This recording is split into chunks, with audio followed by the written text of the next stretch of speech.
Hello students, I Mrs. Sunita Chettiar is here again to teach you EVS 2, lesson number 2, history and the concept of time.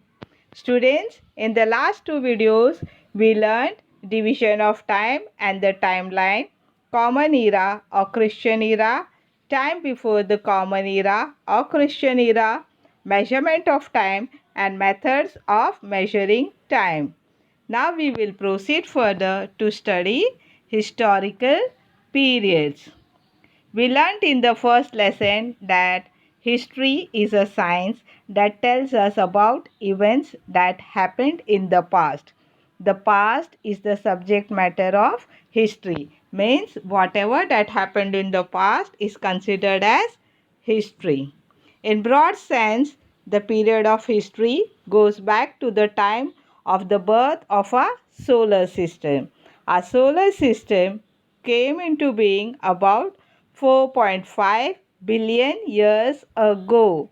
When did our solar system came into being? 4.5 billion years ago. Our Earth is a planet in the solar system. So it is presumed that the Earth was also formed 4.5 billion years ago. The span of 4.5 billion years since the Earth's formation is a vast period of time. It is such a big time. It is not easy to grasp this entire period all at once. Okay, it is not easy to study all that immediately at once. Okay, it's not very easy. That's why what we did, it is necessary to divide it into number of stages in order to understand it better. What we did, we divided the time. Therefore, the time in history is divided into two main periods: prehistoric period, historic period. Okay, prehistoric before the history and historic after the history. Prehistoric simply means before history.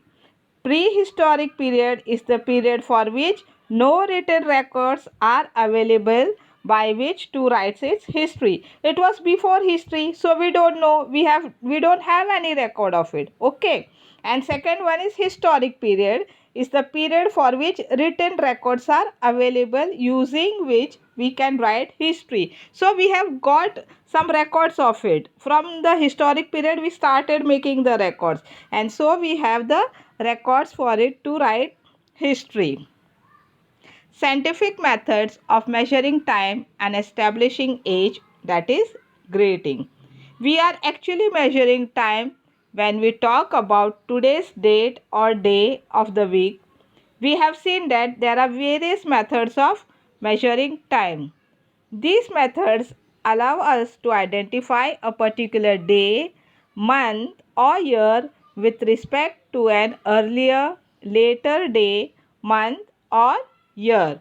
For example, for example, if it is June, then we know that the earlier month was May. Okay. Before June, what it was? May. That we know very well. And after that, what comes? July. Okay. So what we study? First May, then June, then July. If today is the 10th of June, then we can tell that tomorrow will be 11th of June. And yesterday was the 9th of June. Thus, when we measure time, we actually measure its length. The events before the beginning of the common era are mentioned as having occurred before the common era. That was after before the common era. So that is BC. Information about these events can only be obtained with the help of evidence buried under the ground. This evidence is usually in the form of broken man-made artifacts and fallen structures. From where do we get? Now you all see, during the floods, earthquake, the houses, and there is a damage of all the things. From that, under the ground we take out and we try to study them. Those are the evidence for us. With the help of these remains and using scientific method, we can determine the time of the events that took place thousands of years ago. Okay, so in this way we can study what happened thousands of years ago. There are many layers of soil deposited one above the other under the surface of the ground. The period of these layers and of the remains found in them cannot be started definitely in terms of dates. We don't know the exact date. However, a rough estimate of how many years ago they existed can certainly be made using scientific method such as carbon 14 analysis.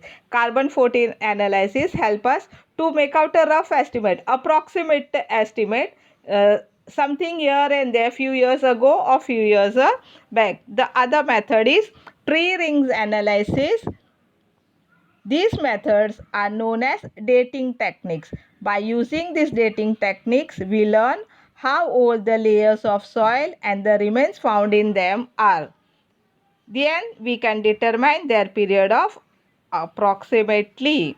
For example, if an earthen pot is estimated to be 5,000 years ago, okay, we found a pot and that was estimated like it was 5,000 years ago. With the help of dating techniques, we can say that the earthen pots date back roughly to 3000 years BC. Then we can conclude that the period of the culture which the pot belongs must be around 3000 BC. So students, with this we have completed our second lesson. I am posting the notes. Write them neatly in the book and study nicely. Soon we will be conducting tests. So all the